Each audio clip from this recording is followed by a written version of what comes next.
Oh, dear viewers, and welcome back to another episode of This Week in Canada. My name is Roberto Wakerel Cruz. Thank you very much for joining me once again. And before we get started, make sure you go to the links below and check out Surfshark. The deal is still on. That's 81% off for the best VPN around. I say it's the best because you get unlimited devices. You get it for only $3.14 Canadian a month. I believe it's $2.49 American. I believe the conversion rate right now is in your favor. So go ahead and check that out. The Trudeau government has never been more ambitious in their efforts to censor the internet. Although Bill C-10 is gone, Bill C-36 is still here. We have a ton of videos on this. You can go check those out now. But let's get started with the episode. Enough going on about the Trudeau government, and let's get started on the Trudeau government. It's been a pretty interesting week. I didn't really think at the start of this week that this episode would be about Cuba, as many people call it, the tiny Caribbean island nation. Communist regime has been going on pretty communist for about 60 or 70 years now. It's been fairly communist since Castro got in, since the uprising. And it's probably one of the more true communist nations in the sense of the word, the ideology, the true socialist kind of communism that is taught by Marx and Lenin. There's like China who says they're communist, or like North Korea, or like Vietnam. Those places aren't really communist, especially not China and Vietnam. Those are like hyper capitalist, like monsters that are just super authoritarian under the banner of communism. But Cuba, you could say, yeah, that's pretty communist. Anyway, what's going on in Cuba right now is a bit of a situation that I would highly recommend you check out and do your own research a little bit. I'm going to give you some information here, of course, but make sure you are careful with where you get your information from. Obviously, there's a lot of disinformation coming from both sides on this. I don't want to get too into that, but let me tell you the basics of it. Cuba has been going through a series of huge protests, very rare protests. Cuba is not one that really rocks the boat with their government. In fact, according to the Associated Press, this is the first big kind of uprising, you could say, or protest against the government since the mid-90s, since 1994. So Cuba, fairly complacent place. Not a great place to live. I know this. My mother went to Cuba when I was a kid. When I was 10 years old, she went to Cuba for 2 weeks and said it was one of the sadder things she had ever seen in life. Literal bread lines. She said there was people that wanted to play guitar, but they couldn't have any. They didn't have any strings because the government was so mismanaged, and there was sanctions from the U.S. government. It's a really tough roll of the dice when you're living in Cuba.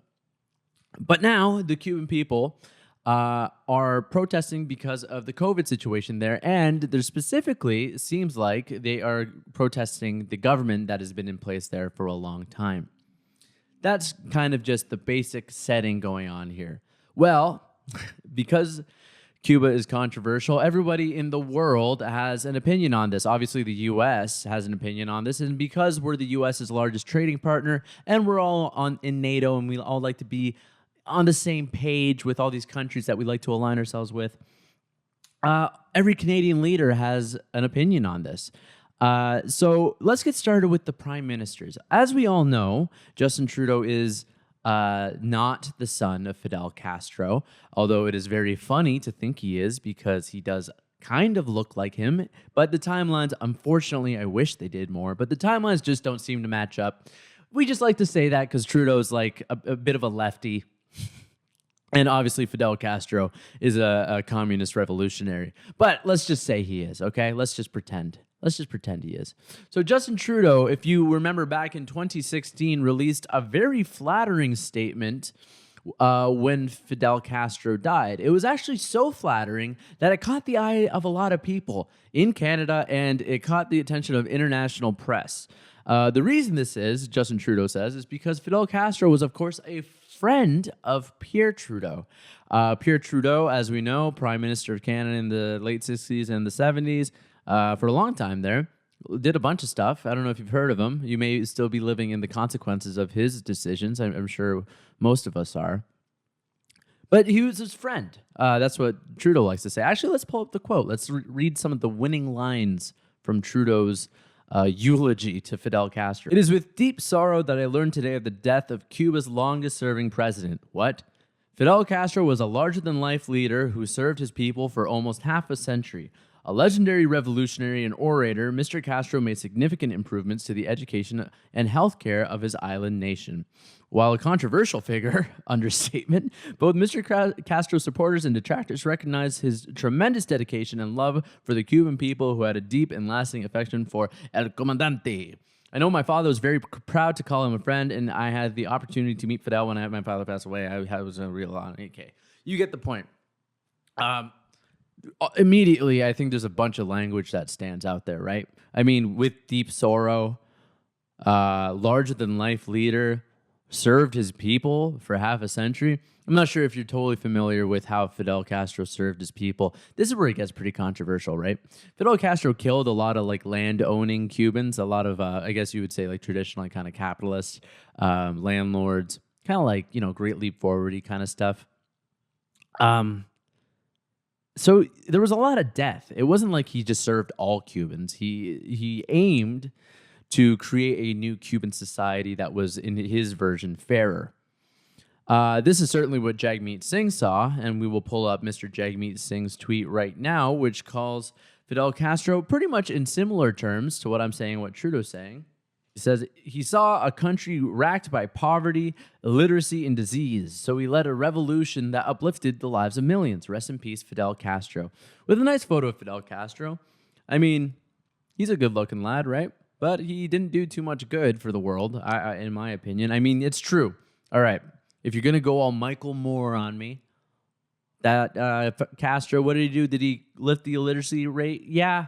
Okay, how important is reading? I guess pretty important. You can give him that one. But it's to do what? It's to read about how great Fidel Castro is. I guess for a while there, they were crediting a couple drugs about why their COVID numbers were so low. I mean, good for them, but obviously it's not working. If everything was great in Cuba right now, there wouldn't be all these problems. Let's just, I guess, put it that way. All right? But here we go. That's 2 out of 3 of the major Canadian leaders in our federal government, Jagmeet Singh and Justin Trudeau, who kind of are really big fans of this Castro guy.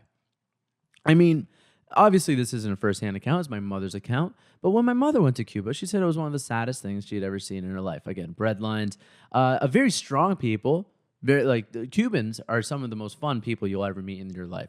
They're not big drinkers. They're just big partiers. They love life because of how bad things are. And the reason I think this is not just because of something my mom told me once. It's from talking to Cubans.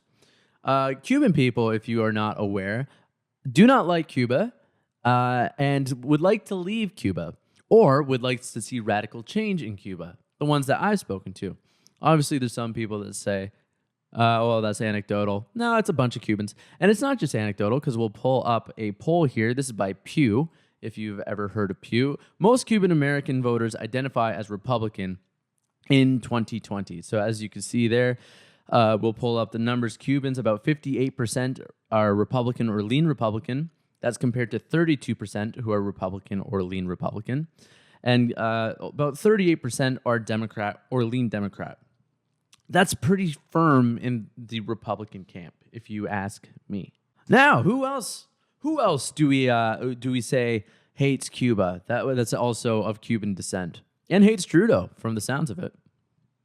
Well, Mr. Ted Cruz, the Texan from Calgary, the guy from Havana, Alberta, Texas. Ted Cruz. This is a bit of a throwback, and I'm not sure really that many people remember this. It was kind of cool to watch. This is when Prime Minister Justin Trudeau became, I believe, certainly the first, the first and only Prime Minister to be denounced on the floor of Senate. And he was denounced by Mr. Ted Cruz. Let's pull up that video of Ted Cruz just whipping Trudeau's ass a little bit for his stupid comments on Castro. Mr. Trudeau praised Castro as a, quote, larger-than-life leader who served his people for almost half a century, and a, quote, legendary revolutionary orator who, quote, made significant improvements in the education and health care on his island nation. Tell that to the people in the prisons.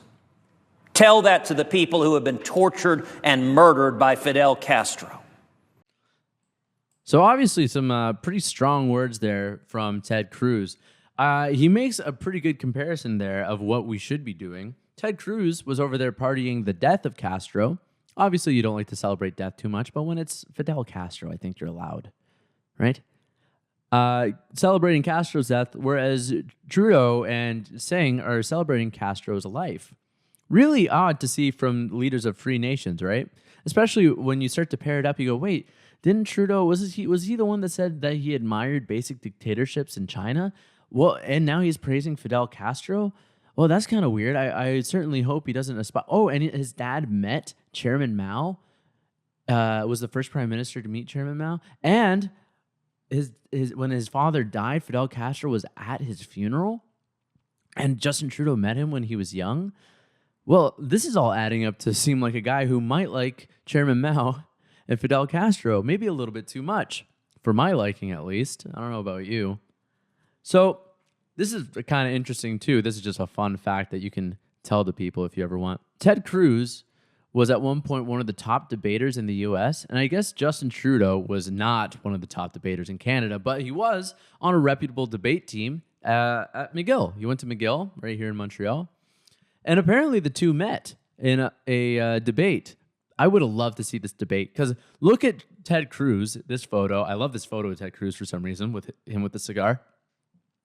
And then look at this photo of Trudeau and Jerry Butts when they were in college. And just tell me which one you would want to hang out with more. I know that Trudeau would definitely be the guy who's like complaining about people, starting campfires. Or you go to a park with a barbecue, one of those little like satellite barbecues. He'd definitely be the guy that complained after 9 p.m. Whereas Ted Cruz, he's the guy barbecuing. He's from Calgary. He's from Texas. He's got some Cuban in him. He's here to party.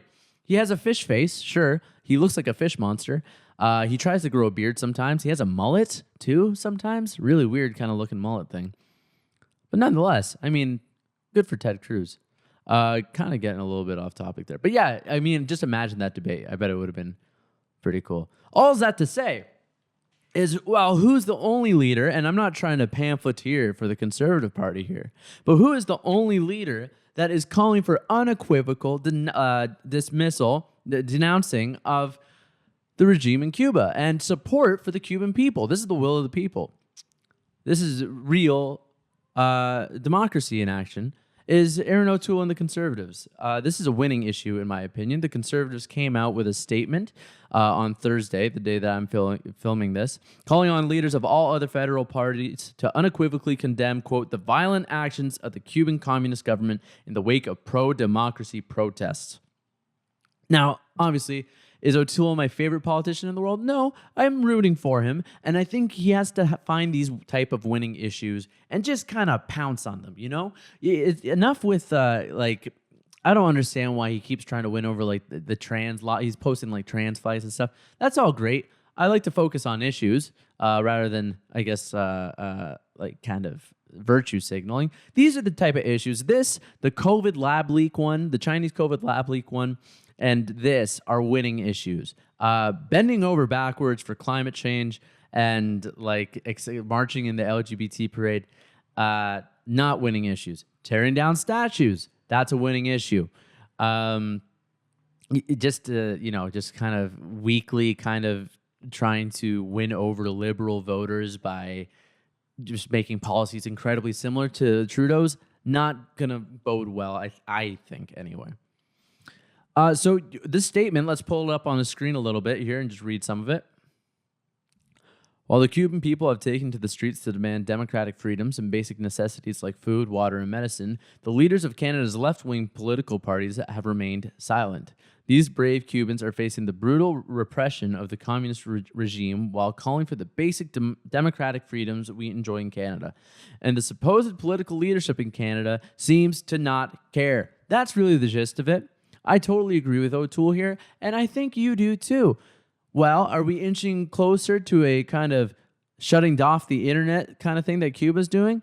I mean, it seems like we are. Bill C-10, was a pretty close miss, and Bill C36 is still in the mix. That's why you should check out Surfshark. Surfshark is our sponsor for this video for a limited time, and I promise you it's limited. I know it's been a few weeks, but it is limited. You will get 81% off Surfshark. That is only 3.14 Canadian dollars. That's pie money, baby, or $2.49 US. It's 81 because we didn't want to settle for 80. Get a VPN. Pick whatever country you want to browse the internet in. It's one of the best deals you'll get. Unlimited devices. I promise you it's worth it. It's super easy to set up. It's not a lot of clicking around. It's super straightforward. And I promise you, I have it and I love it. I use it all the time, mainly for Netflix. My internet's still pretty much the same for now. Anyway, go to the links below and check out everything else that we have to offer. My name is Roberto Wakefield Cruz. Give this video a like. Give our Facebook page a like. I'm going to get a haircut this week, and I'll be back clean and fresher than ever next week. Goodbye. Have a good one. Bye.